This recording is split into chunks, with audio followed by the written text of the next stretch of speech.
দুধের ককটেল মাল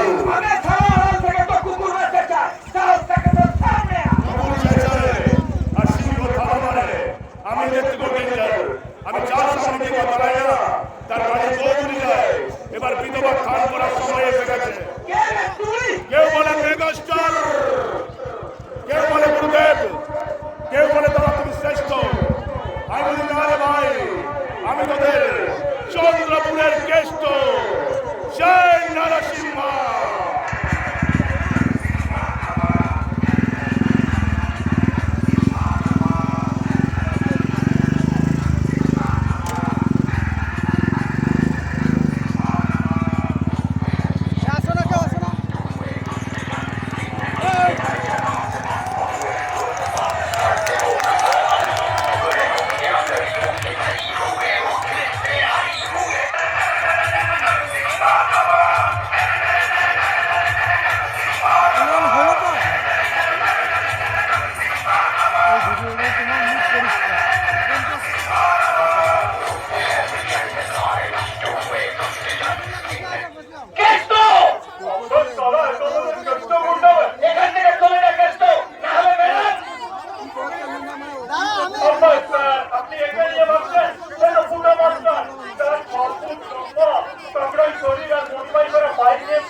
হসপিটালে গিয়ে হসপিটালে